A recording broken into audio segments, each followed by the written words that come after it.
with you, even as we take a look at what is happening in the country. Of course, the government at one point saying that the economy is steady, while the opposition on the other side is saying that things are still at that dire state. Just who is saying the truth? Definitely, as Kenyans continue to grapple with the tough times and, of course, expecting more. Well, also tonight on Disruptive Friday, we'll be looking at efforts to regulate cryptocurrency in the country, the hard parts, the easy parts, and everything in between. But first, the highlights. Tonight, President William Ruto insists his government is succeeding in its quest to reduce the cost of living. Wakulima wameenda shambani, wametuzalishia chakula. Sasa tumeanza kuona bei ya chakula inateremuka. This as the opposition maintains the reality on the ground is dire. Continue to keep them on check, and we will not tire, and all the time reminding them that the Kenyans are suffering. Also tonight, government to impose curfew in Isiolo, Samburu and Marsabit counties to tame banditry in the troubled region, which has seen deaths and destruction over the last few months. Serikali itatangaza sehemu ziada katika eneo la mashariki ya kaskazini, ikiongeza sehemu ambazo tutaweka operation na tuweke curfew.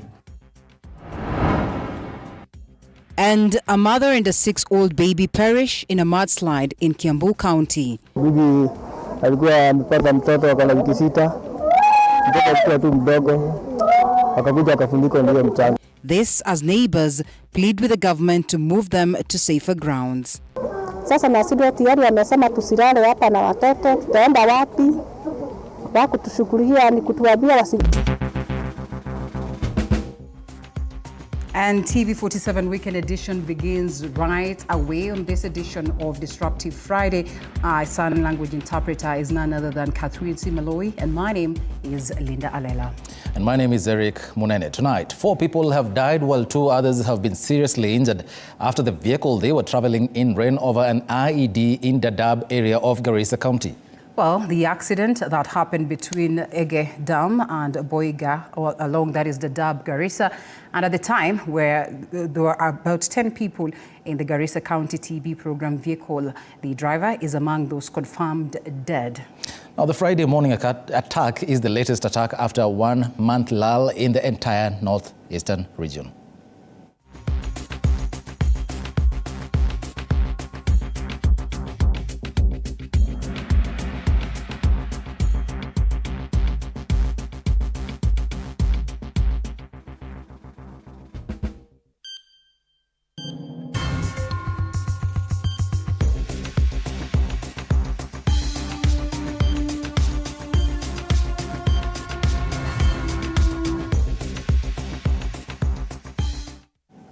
Now, President William Ruto says that the measures put in place to rejig the economy are already bearing fruit.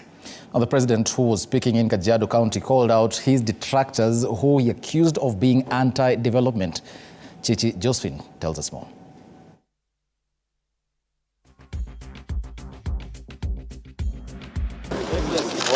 Speaking on Friday when he launched the construction works for the Rirot-Angong commuter rail line, President William Ruto noted that the measures put in place by the Kenya Kwanza government to spur economic growth have begun yielding fruits. Katika kupunguza gharama ya maisha, tunapunguza gharama ya chakula, tunapunguza gharama ya usafiri, tunapunguza gharama ya rent, ndio tuhakikisha kwamba overall tumehakikisha kwamba tunapanga vile gharama ya maisha inakuja chini. While insisting that the cost of living, which has become a source of pain for millions of Kenyans, has begun going down, the president said he will not agree to be distracted by his distractors. Wakulima wameenda shambani, wametuzalishia chakula. Sasa tumeanza kuona bei ya chakula inateremuka. Na ndio niliwaambia ndugu zetu wa upinzani, hakuna haja ya kuweka sufuria kwa kichwa. Hata ukiweka sufuria kwa kichwa ya miaka ngapi, bei ya unga haiwezi kuteremuka. Uchumi wetu umeanza kuonesha dalili ya kurudi kwa laini. Unga imeteremuka. Walikuwa wanapiga kelele, tukiingia ilikuwa 230. Sasa leo nimepiga simu pahali ingine 130, 145, inaendelea kuteremuka. The president saying he is at the moment focused on creating millions of jobs for the Kenyan youth, more so through the affordable housing project. Hiyo mpango ya housing saa hizi nikiongea na nyinyi, kwa ile sites tunaendelea nazo Kenya, tuko na vijana 1120 wanafanya kazi. Na mimi nataka sasa hii ya Ngong, vijana wa Ngong mjipange. Tutahitaji vijana 2000 ya kufanya hiyo kazi. While stating that the project will go ahead even as it faces legal hurdles, the president was accompanied by a host of leaders who include his deputy Rigathi Gachagua, who lashed out at those criticizing the Kenya Kwanza administration. Watu wameenda kotini ati kujaribu kusimamisha. Mimi nawauliza, wewe unaenda kusimamisha kwa sababu uko na uwezo ya kulipa 40,000. Huyo mama mboga na boda boda wenye hawawezi kulipa 40,000 kwenda mbele. Hii mradi ambaye itampatia nyumba yenye itawezana na mfuko yake, wewe unataka kuzuia kwa sababu gani? The 12.5 kilometer Rirota Ngong commuter rail line will run through Rirota, Karen, Bulbul and Ngong stations and will be completed within 8 months and is expected to reduce the cost of transport within the city by half. Chichi, Josephine, TV 47. And as though to counter what the government says, Azimio coalition leader Raila Odinga has said the opposition is not to blame for the high cost of living. Now, Raila, who spoke in Awendo, Migori County, said it is the responsibility of the Kenya Kwanza administration to reduce the cost of living. The Azimio leader said the refusal by the Kenya Kwanza administration to agree to reduce the cost of living during the National Dialogue Committee talks was unfortunate. Well, Raila, who says that being hosted by Awendo Member of Parliament, Walter Wino, however, said the opposition will continue to keep the government in check. You need to know that the cost of living is not a responsibility of the opposition. It is the responsibility of the government in power. As the opposition, we have a responsibility to keep them on check and keep on telling them that the cost of living is very high. Kenyans are actually demanding reduction of cost of living. And during those talks, our delegation made it very, very clear that they were not happy with what Kenya Kwanza was doing, refusing to reduce particularly taxes on commodities like on fuel, reducing the VAT on a number of food items, and they also actually suggested that the cost of specific items be reduced. But the Jubilee government, the ODM, the Kenya Kwanza or Kenya Kwisha government refused adamantly, saying that it is their responsibility and they will do it in their own fashion at their own time.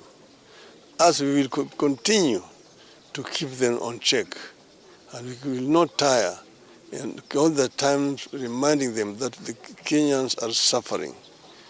I'm saying that the donkey is no longer just tired. The donkey has fallen down. Moving on, 2 people have died in Kiambaa area, Kiambu County, following a landslide caused by heavy rainfall, which is being witnessed in the area. Well, the residents of the area have been asked to move to to higher grounds. That is for now, as Sheila Chelagat details. A somber mood has engulfed Kawaida village in Kiambu County. The heavy rains being witnessed in the country caused a landslide in the area. This family is mourning the death of one mother and her 6-month-old baby. Na mtoto amekufa, bibi alikuwa amepata mtoto akana wiki 6. Mtoto alikuwa tu mdogo, akakuja akafunikwa ndio mchanga na wakafariki tu hivyo. Mimi nilikuwa kazini, mimi nakujaka every Saturday. Sasa nisikia tu hiyo kitu, tulikuwa tumeongea na simu jana usiku akiwa sawa. Sasa wakati nipigia simu nikakuta naambiwa bibi yangu hayuko na mtoto. According to locals here, this landslide occurred in the night, which has caused for calls for residents to move to higher grounds. Serikali imetuambia tuhame na tusilale hapa leo. Sasa na sisi tayari wamesema tusilale hapa na watoto, tutaenda wapi? The El Nino rain is forecasted to continue this week in the eastern and western parts of the highlands. This now a cause of worry for most residents here in Kawaida village. Hawa watu wote wenye wako hii side ya Riara, hii side inaitwa Kawaida Riara, wote wako hatarini kwa sababu mchanga yao ni loose. Maji inapitanga hapa na soil erosion ndio imecause hii kitu happen. Hii nyumba mnaona imebaki pale juu. Yes, imesimama hapo saa hii, but kukinyesha mvua kama yenye ilinyesha leo asubuhi ama usiku wa kuamkia asubuhi ya leo, hii mchanga yao pia itateremka and we will have another disaster. Kawaida residents are now calling on the government for immediate intervention, even as they plan to move away from their homes to safer grounds. Sheila Chelangat for TV47 in Nairobi. Well, let's all strive to keep ourselves safe in this tough time. And Interior Cabinet Secretary, that is Kithure Kindiki, has announced the plans to place curfew over certain areas in the North Rift as a means to end banditry in the area. Well, the Cabinet Secretary had previously said that the government had started a journey to liberate places that were raided by banditry by flipping the issue of cattle rustling in 2023 and sustaining the victory against livestock rustlers and bandits in the year 2024. Kisewe Emory with the details of the announcement is set to take place next week.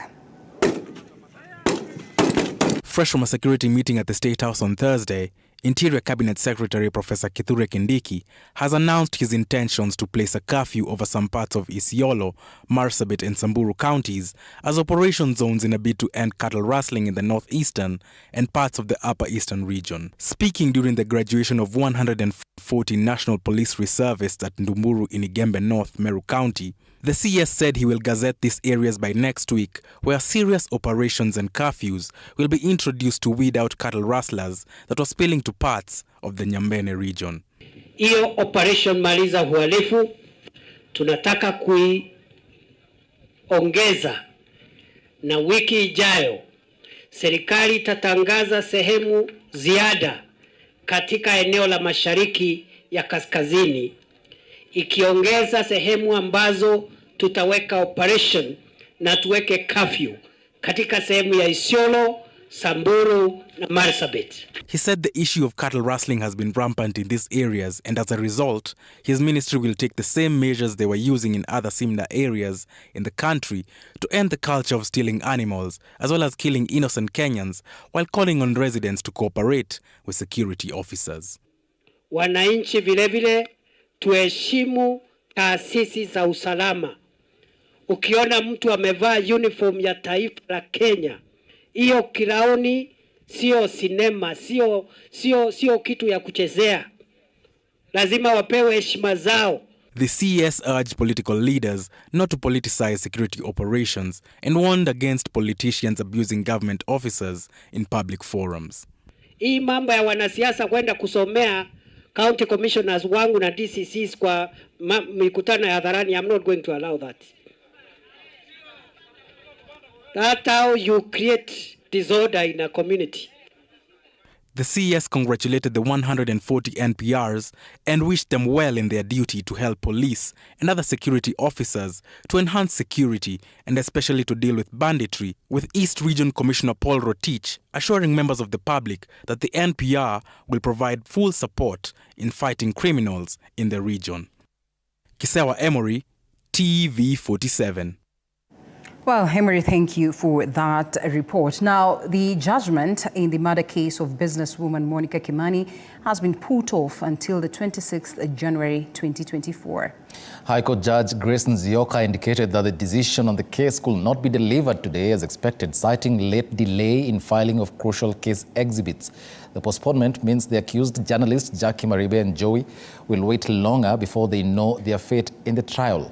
All parties in the case, including their families, were present at the Milimani Law Courts when the news of the postponement was made. The family of Monica Kimani expressed disappointment in the rescheduling, saying it presented a delay in delivery of justice.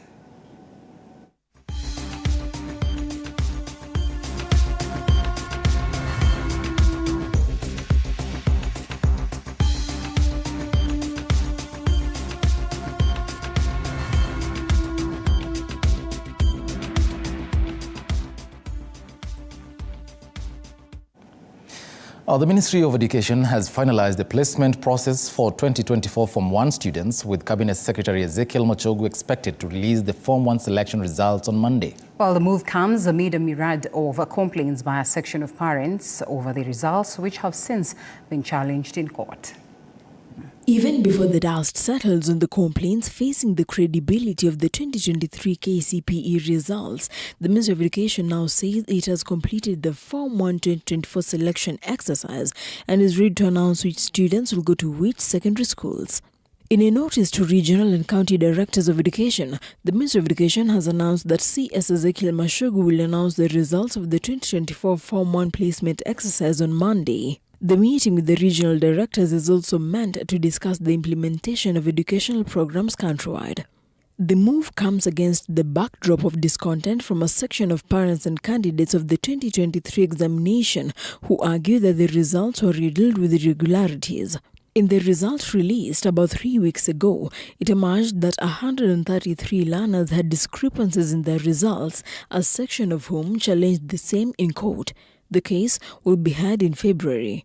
On Thursday, during the release of TVET examination results at the Kenya School of TVET, Machogu said the education sector is continuing to grow, and he has assured that the ministry is working to better the education sector. We should be able to determine at what level you are among the 5 bands, and then depending on which band you find yourself in, then we are able to issue scholarships and higher loans, education board loans, such that there is inclusivity and each and every Kenyan is able to access the much needed education, may they be in university or may they be in middle level colleges or TVET institutions. Vera Alberta, TV47.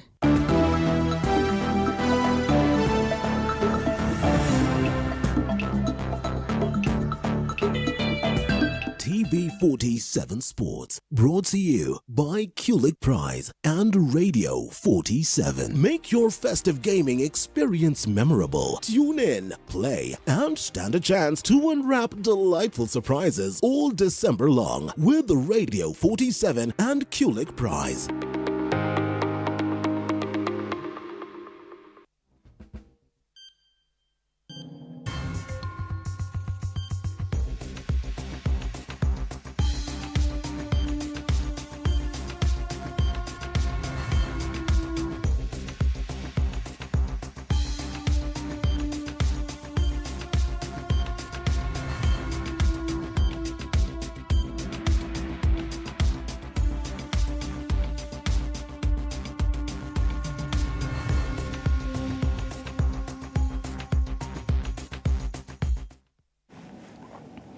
Well, this is TV47 News. Remember, you now have a chance to win amazing prizes like an all-expense-paid trip to Mombasa Beach Hotel, Mbuzi, airtime, cooking oil, bus fare, and other prizes with Radio 47 and ClickBet. To participate, send the word Flight 47 to 24550. That is 24550. Who wouldn't want that? That's a treat, a special treat. A special treat, especially at this point of Christmas. Why don't you take advantage of that? Now, let's take a look at what is in the world of sports. And Kenya Defence Ministry will supervise the renovation of Moi International Sports Centre Kasarani Stadium in preparation for the 2027 Africa Cup of Nations. At the official commencement ceremony of the refurbishment of the facilities, Sports Cabinet Secretary Ababu Namwamba said that a lot will be done, including repairing of the field turf, roofing, a new state-of-the-art gym, and changing areas, creating and repairing the old drainage system, among others. The project will be done in 12 months under a controlled budget. They will be overhauling the canopy or the roof.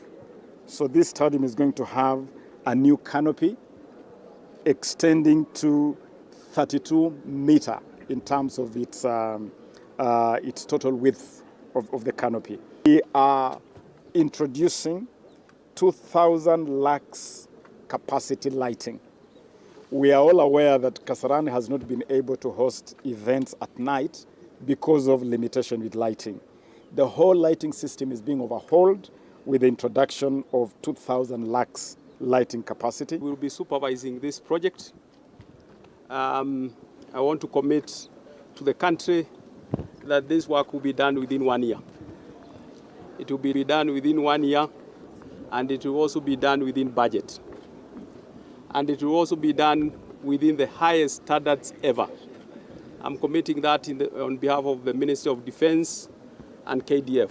Now, this becomes a construction site. We are going to seal off the place so that the contractor starts work. And the much anticipated NCBA Kenya Invitational Junior Tournament has officially commenced at the Windsor Golf and Country Club, promising a thrilling weekend of junior golf action from today to Sunday, the 17th of December. Organized by US Kids Golf in collaboration with the Junior Golf Foundation, the tournament boasts participation from over 120 junior golfers representing not only Kenya but also countries such as Argentina, Austria, Belgium, China and Zimbabwe, among others. Well, in addition to the pursuit of US Kids Golf priority status, the tournament will also serve as a qualifying event for the World Amateur Golf Ranking, that is for boys and girls aged 15 to 18. And the competition is organized into meticulously structured age groups, ensuring a fair play with each category competing from age-specific yardage. I'm really excited for the tournament because I'm playing for Kenya and because I'm playing with one of my competitors that I really want to beat. So I think I might come first because I have a lot of competitors that I will be challenging. So let's hope I have a good game playing for Kenya, and my expectations is I might come second place. Yeah, because I have a competitor that I really want to beat, so my target is him. There's definitely going to be competition, but that comes with golf. There's always going to be competition, and I think just blocking out the competition and playing your own game is very important for golf, so that you don't put too much pressure on yourself. And yeah, I think that's something I'm very capable of. Now, cyclists now demand for elections in the leadership of the Kenya Cycling Federation with a view to reviving the cycling sport in the country. Led by the chairperson of Siaya County Cycling Club, Mr. Paul Odhiambo, the cyclists said that for the sport to find its right wheels domestically, then the leadership of the federation must be changed, accusing the current leadership for the death of cycling, especially in the rural parts of the country. Mr. Odhiambo called on the Cabinet Secretary for Sports, Ababu Namwamba, to urgently call for elections to save the cycling sport from its deathbed. Tuliwacha mchezo mwaka wa corona. Kwa maana wale wanaokuja hajui mchezo ya baskili ni nini, lakini ni kitu tamu zaidi kuliko kila kitu. Ndio tulisema tulete entertainment, watu wa Siaya waone. Kwa niaba ya county commissioner yetu mpya na James Orengo gavana mpya, amependa hii mambo ya mchezo. Sasa kitu tunaomba waangalie sponsors. Kwa maana sisi tukicheza nini kidogo ndio tunapata pesa, tunampa cyclist. Sasa sahi hakuna mtu msponsor sisi, tunatoa sisi wenyewe.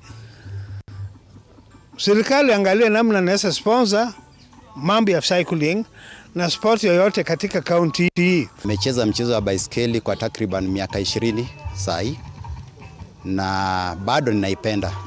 Lakini sasa unapata kama county government tungependa kuomba washikilie hii mchezo kwa sababu vijana wanaipenda na huenda wakaua talanta ya vijana. Sasa mimi saa hii niko na miaka 45, lakini kuna vijana ambao wako nyuma yangu na wanapenda mchezo, na ningependelea kama tungepata support vijana sasa ambao wanachipuka kutoka nyuma, wangeweza kupewa hiyo support ili tusiue hii michezo ya cycling. Sasa naomba tu county government ya Siaya aone mambo ya cycling kwenda ya wanawake. Kupata mwanamke mwenye anajitolea kuendesha baiskeli ni ngumu kabisa, na mimi naomba tu wakipata nafasi watu sponsor. Juu mimi nilikuwa nimeenda mbali, nilikuwa natokanga hapa kwenda mpaka Nairobi.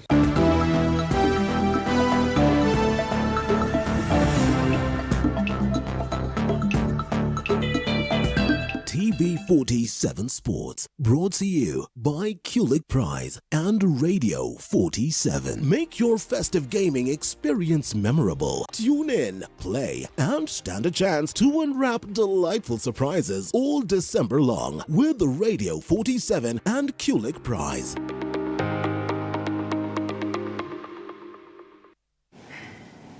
Well, that has been TV47 Sports, and remember that now you have a chance to win amazing prizes like an all-expenses-paid trip to Mombasa, Beach Hotel, Mbuzi, airtime, cooking oil, bus fare and other prizes with Radio 47 and ClickBet.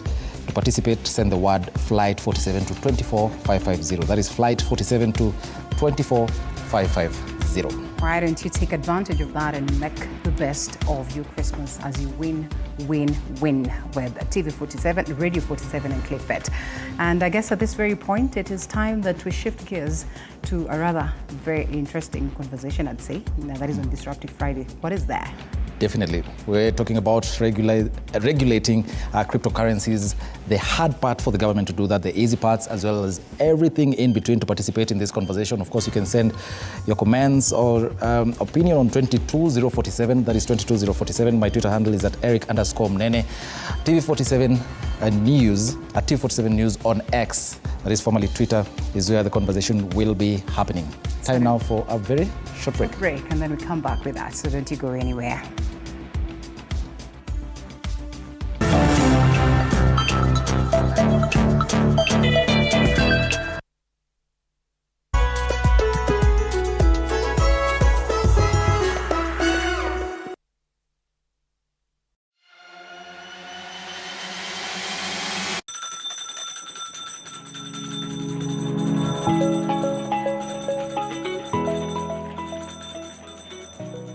Wanasema wasemao kuwa elimu ni bahari haishi kwa kuchotwa.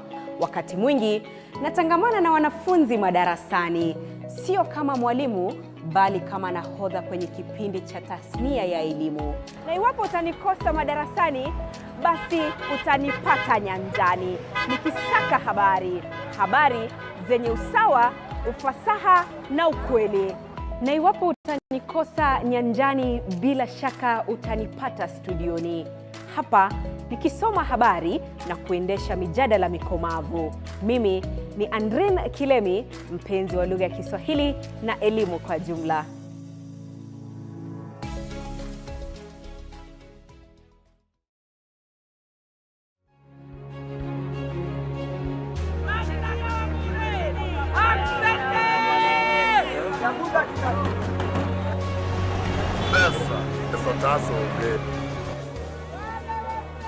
They say money makes the world go round. So let's slow things down a bit. Put things in perspective. From the markets to the streets to the stocks, we make the complex comprehensible. Join me, Hibak Said, on TV47 Business News for market insights like never before.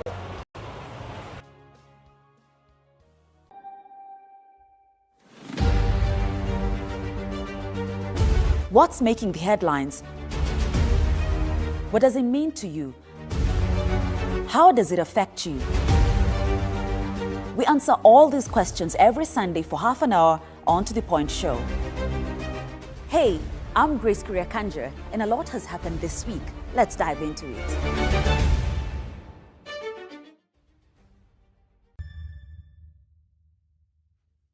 The news that matters the most is the one that hits close to home. When disasters strike, we are there to inform you. When the bullets are flying, we tell you who's shooting and why. Reporting on your victories, your health, your money, your security, your past, present, and future. We are interested in telling the stories of creativity, hard work, and resilience that you are known for. That is our job. This is my job. My name is Victor Muyakane, and it's my honor to bring you this news this way every Thursday night on the home of Untold Stories.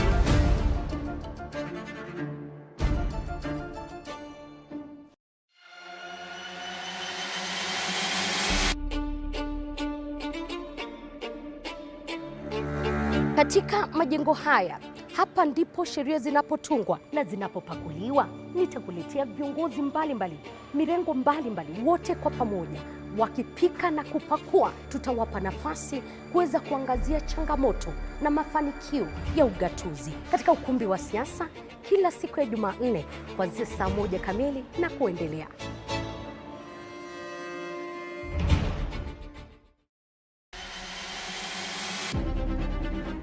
Toka eneo hili la Naivasha kwenye kaunti 032, gatuzi la Nakuru. Toka kaunti ya Elgeyo Marakwet, kaunti 028. Nikiripotia runinga ya TV47 kutoka kaunti ya Wajir. Nikiripotia TV47 kutoka kaunti ya Turukana. Kwa matukio yote yanayojiri katika kaunti hii 012. Kutoka kaunti nambari 1, kaunti ya Mombasa. Nikiripotia TV47 kutoka kaunti ya Lamu. Nikiripotia TV47 kutoka Kisii County. Nikiripotia TV47 kutoka kaunti ya Machakos. Kutoka kaunti hii ya Trans Nzoia. Kaunti 038. Kutoka gatuzi nambari 029, kaunti ya Nandi, chemichemi ya mabingwa. Nikiripotia TV47 kutoka kaunti ya Kakamega. Nitakuwa nikiripotia runinga ya TV47 kutoka kaunti ya Bungoma. Jina langu ni Paula Munio. Willy Dennis Njiru. Fabian Kibet. Mimi ni Hashim Jimal. Mimi ni Kitio Mika Masai. John Javakiania. Jina langu ni Abdulaziz Nameka. Mimi ni Kombo Alfayo. Jina langu ni Nicholas Mbai. Isaac Famba. Mimi ni Wanji Sosti. Jina langu ni Arnold Adidi. Jina langu ni Chris Bet. Jina langu ni Violet Auma. Na TV47 inapotamba, mimi Sheila Chelangat nitakuwa nikiripotia maswala yanayokuhusu wewe kila kuchao.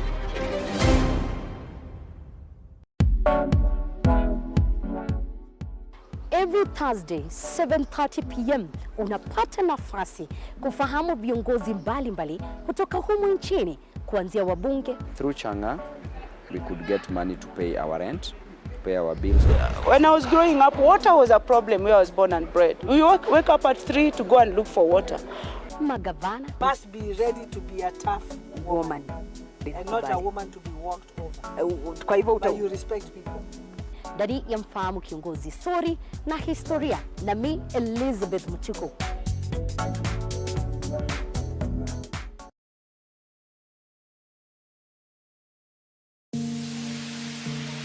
Well, if it is happening, then we are definitely talking about it on TV47's Disruptive Friday. Don't miss a moment on the most technological and disruptive moment on TV.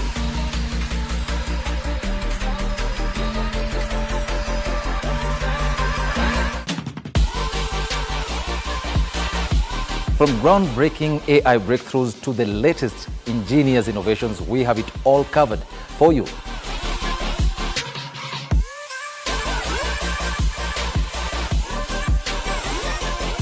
Get ready to see the future unfold right in front of your eyes. My name is Eric Munene. And my name is Linda Alela, and we not promise nothing short of great news experience.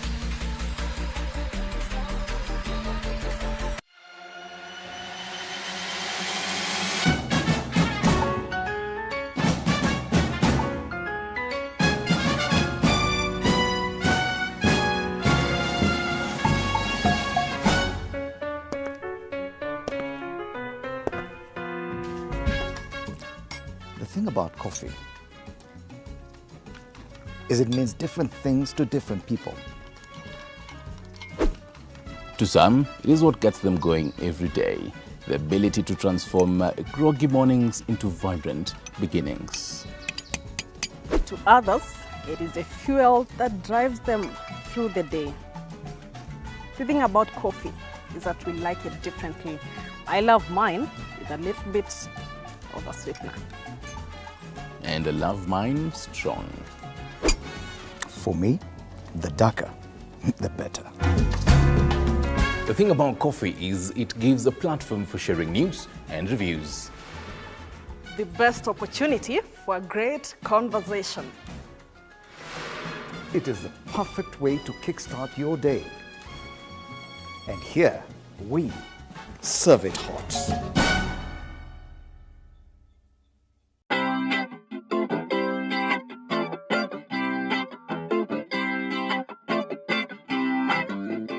Let Kids on the Block take you to the most fantastic place on television.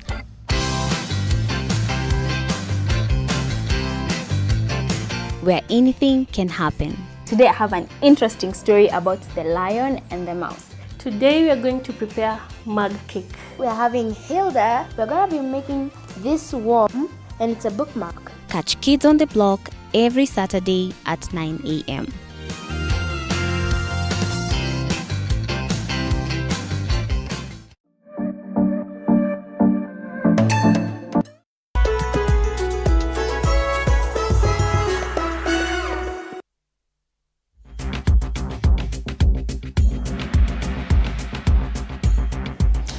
Welcome back and thanks for staying with us. It is Disruptive Friday. We're going to be having the big conversation, and that is on creating a framework to regulate cryptocurrency. But before that, let's take a look at the latest tech news in the country. Twiga Foods has announced that its CEO, Peter Njonjo, will embark on a 6-month sabbatical to attend to personal matters after describing 2023 as an intense year.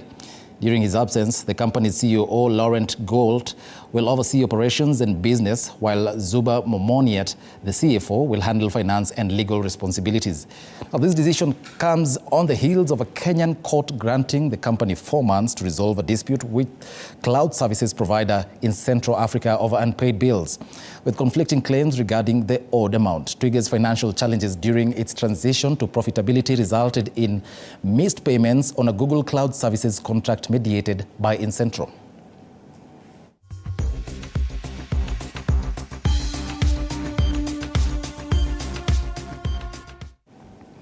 Now, e-commerce giant Jumia has announced plans to close its food delivery business across all 7 African markets, including Kenya, by the end of the month due to unfavorable conditions. The company stated that employees from the food delivery venture will transition to the durable consumer goods business, despite accounting for 11% of its gross merchandise value, or GMV, during the 9 months ending September 2023. The food delivery segment has never been profitable. Jumia's withdrawal coincides with increased competition in Kenya food delivery space, with other players like Glovo, Uber Eats and Dial a Delivery intensifying the market dynamics.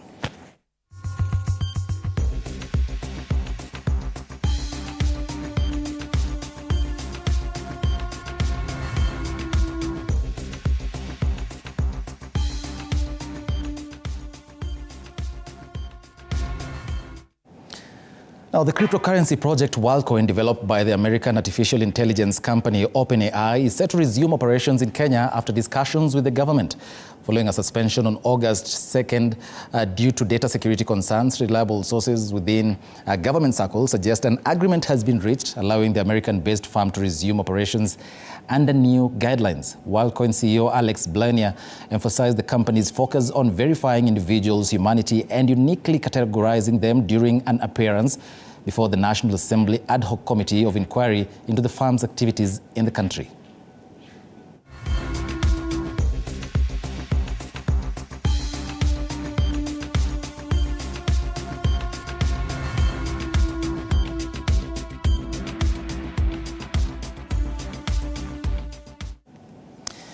Now, a parliamentary committee has endorsed a bill aimed at taxing over 4 million Kenyans engaged in cryptocurrency trading, while also criticizing the central bank for perceived delays in regulating the industry. The National Assembly's Finance and National Planning Committee has given its approval for the publication of the Capital Markets Amendment Bill 2023, which was introduced by Mosop MP Abraham Kirwa. The development signifies that the bill will progress to the second reading, where members of parliament will engage in debates and propose amendments. If it successfully passes the stage, it will move on to the third reading before being forwarded to the president for assent, provided it gains approval from the House. Now, let's have an overview of some of the amendments, the interesting ones. 30AB, Section 30AB of the bill proposes that a person who intends to introduce a new cryptocurrency product shall apply to the authority in the prescribed form for a license. Now, a person who applies for a license under subsection 1 shall satisfy the authority that the new cryptocurrency product was subjected to a product development period of not less than 2 years And B, the product was subjected to a product test on a customer base of not less than 10,000 customers.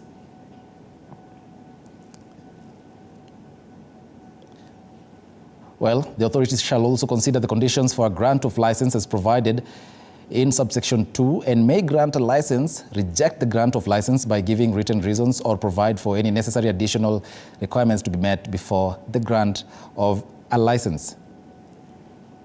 Now, here's where it gets exciting, or rather interesting for users of cryptocurrency.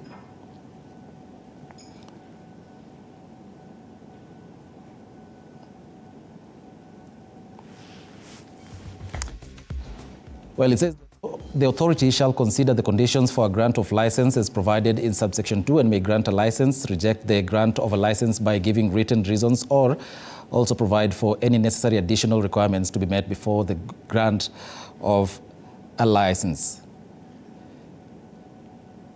Now, for the users of cryptocurrency, and that is what we are about to discuss now, a person who trades in digital currencies shall A, keep records of digital currency transactions, including purchases and sales. B, pay taxes on any gains that are made from transactions in digital currencies in accordance with applicable laws. And that's why I'm saying that is where it gets interesting.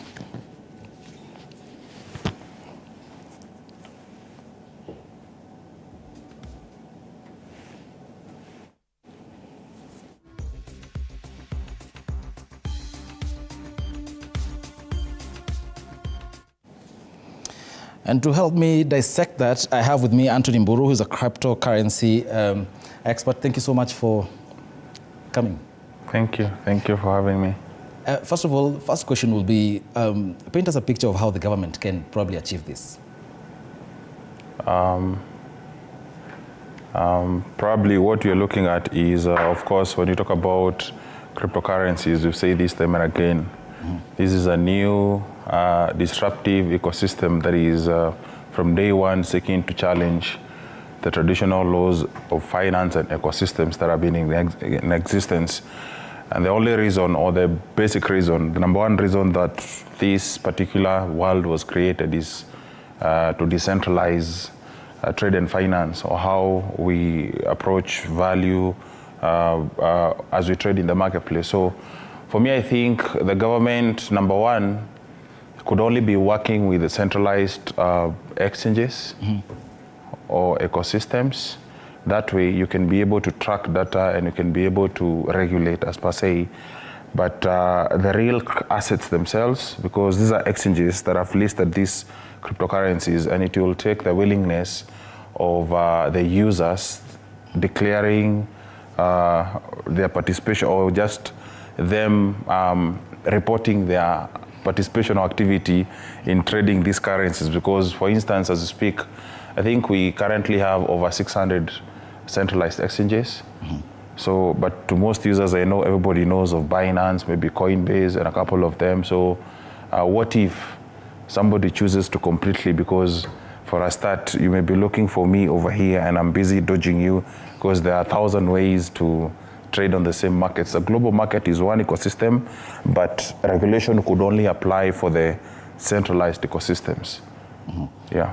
Well, cryptocurrencies afford users a degree of anonymity, and you know, they can have privacy. They offer privacy to users. Are you saying there's a way governments around the world, not just Kenya, governments can go around that and and probably have that tax base taxed? No. The ecosystems under which these currencies are anchored are decentralized. They are on their own particular blockchains. But where they are traded, the exchanges themselves, and there are those that are centralized and those that are decentralized. Only for the centralized exchanges can you keep data and transactions of the activities in a particular account. Because when a user is registering on the account, of course, the exchange will do a KYC on the client. So based on that, they can be able to track. But tracking transactions that are happening on these ecosystems where the tokens are traded without these exchanges, I don't know, is next to impossible, I think. But the fact that the government is having this discussion, we know it is the right way to think when you think from a layman perspective, but in terms of executing those thoughts, I don't know. We could be there, we could not be there. We could be borrowing from the first worlds and see what they've been able to achieve. So people out there, what they've been doing, they've been working, I think, with the regulated, centralized exchanges where people trade these currencies, and people are able to keep track or records of transactions that they've done, and then where applicable, most of the times you'll be paying what you call capital gain tax, not income tax, because it's very hard to tell when trading with these assets where the profit is and where the loss is, because we are looking at a long-term view here. I don't know. Okay, well, Kenya's parliament had asked experts like you, especially the Blockchain Association of Kenya, to come up with the first draft of what would have become the crypto bill. But now MPs are proposing amendments to the Capital Markets Amendment Bill. Aren't both going to do the same thing, probably provide the same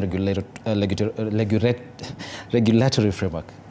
I've looked at the proposal, and I think it's in the early stages of even defining what is this exactly that we are trying to tax, because government issues legal tender in form of the fiat currencies that we know. But when it comes to the word cryptocurrencies and talking about blockchain, it is nowhere provided for in the law to be, we've said this time and again, it's unregulated. It is not illegal, but it's unregulated. So they're trying to incorporate these terminologies and say, when that bill says that we are in charge of controlling and regulating and creating legal frameworks of how we transact with these securities, does the word securities also include not only what you call shares and stocks and how we trade in the traditional markets? Does it also include cryptocurrencies or digital assets and all that? So in the early stage, it's like a preamble to understanding this all of cryptocurrencies, which is okay in my view, but will require a lot of participation both from the private sector, people that are involved in this industry, the government, and that particular organization or committee that was tasked with that. But I don't know. I have read the proposal.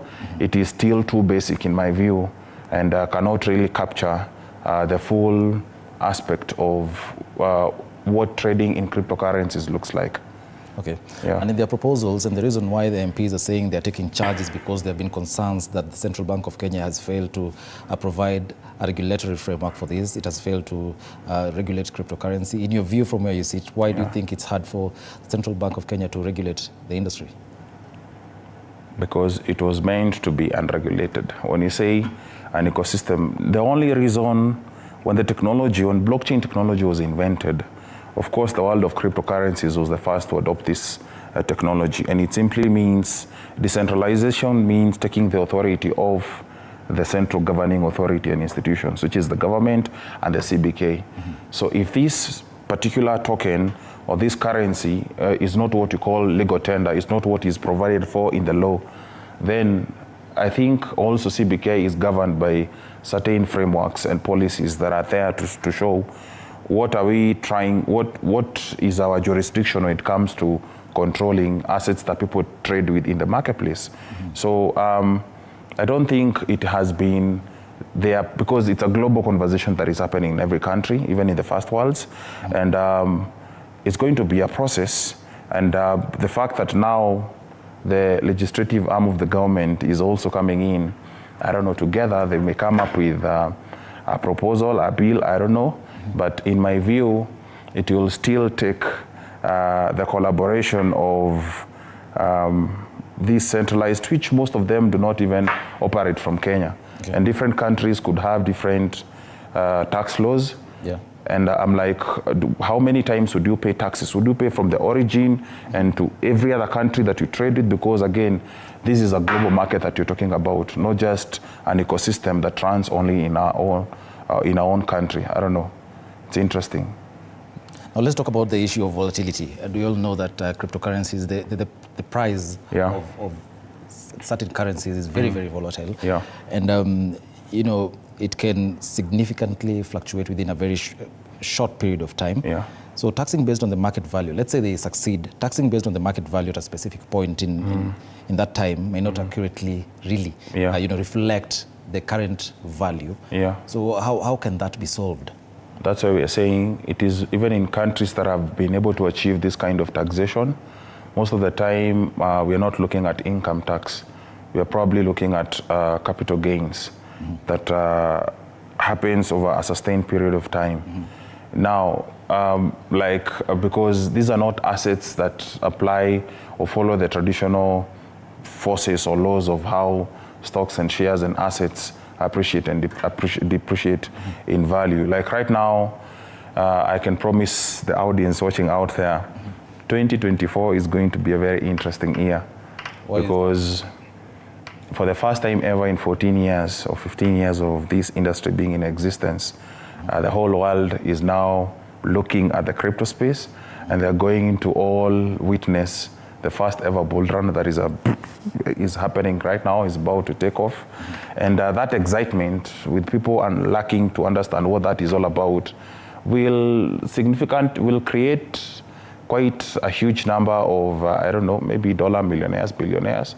But at the same time, the fact that people are misinformed and they don't understand what is happening may be riding the wave without understanding what that excitement is all about, or how long that season will last. In terms of, it's like you went to a party at night and the light and it's all full throttle, and then before you know, the lights go out.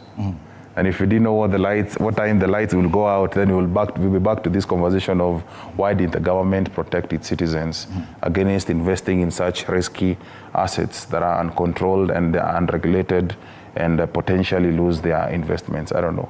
It's an interesting conversation. I'm just looking at it and see where it goes. I don't know if we can participate, good, but people need to invest more in education and knowledge. Yeah. So let's talk about now technology. That landscape, the cryptocurrency landscape, has constant technological changes. Yeah. And we might see the rise of new digital assets. Yeah. What can be done from where you sit? What can be done so that if we are to create this regulatory framework, we don't come back now, to change our laws to fit in, or rather to, keep pace with the technological developments as they've been reflected? This is a big one that our country, I can say our authorities are taking on, because leave alone digital assets and this complicated language of cryptocurrencies and blockchain. When you look at traditional online businesses like e-commerce and all that, I don't think they've fully utilized or capitalized or created frameworks of how to collect levy from those kind of businesses. Now, I'm now here to understand if that, which is very straightforward and is trackable and you can be able to see the transactions, is things you can see. What about this world of unknown that keeps camouflaging? It is something you can see before you explain it. It is changing in different shapes. I don't know. So, I don't know. We will just keep adopting with the technology as it comes, because every year you will hear a very big word. Maybe last year would have been metaverse, and this year is NFTs, and next year, I don't know, is Decentra what, and next year is, I don't know, AI, crypto blocks, I don't know. So I am waiting to see, because it's been 14 years in the making. Nothing much has been done in most countries, but probably they can, to keep up with the world, you can basically borrow a lot from those that have already begun this conversation prior to this, and just create some framework, because at the end of the day, I believe it's the work of the government to try and protect its citizens towards any kind of, I don't know, it's the business, it's their duty to protect and to govern and to create jurisdictions and guidelines on how people should transact and do business. But when it comes to this, the creator of this same economy, his only philosophy was one. Why can't we have money or an ecosystem where the power of this money belongs to the people, not the government? Okay. So that is the foundation of how this was invented. So trying to bring back the control in an uncontrolled world, I don't know, only time can tell. And don't you think it's dangerous? We've talked about regulation, but mostly and largely about taxation. But let's talk about now stopping blockchain to be used by rogue states or even terrorists as a conduit for money laundering and criminal activities. Yeah. What can be done? I don't know. Like I said, entities have tried to track, and we've seen those that are in the centralized platforms that are in charge of these particular transactions. They try as much as possible to keep records and to try trace these addresses that are used to do whatever kind of unlawful activity out there. But again, these are entities that are only out there. When I looked at the laws being created, when you say what is a cryptocurrency and who needs to register and who needs to be regulated by the country, it does not talk about the creators of these tokens and ecosystems are not even here. Most of the times, the ecosystems we're using are coming from out there because we are in one the world has become a global village. So we are not waiting for Kenyan digital token or cryptocurrency to go out into the entire world, and this is what we are seeking, that after you are able to, they're saying you need to have tested it on 10,000 users, and then they can probably regulate you, or they can look at the case of like what is happening with OneCoin. OneCoin, yes. Yeah, happened before everybody's eyes, before you know. I'm sure nothing much, I don't know. I don't want to go into details because I don't know, but it is coming back, not knowing what measures have been put in place, because in the first place it happened when we watched. I don't think this is a bad thing, crypto happening, blockchain happening. It is just where the world is heading. I would still insist, before you really engage or transact or do whatever kind of activity on these particular ecosystems, take the time to educate yourself and get the basics right. Okay. Because it is still very lucrative, very, very lucrative, and it's a conversation. If we wait for the frameworks and regulation to come around, by the time it happens, it is gone. The opportunity for making money or even doing something with the industry is gone. I don't know. Well, thank you very much, sir. Anthony Mburu, for that very great conversation. Asante sana. Asante.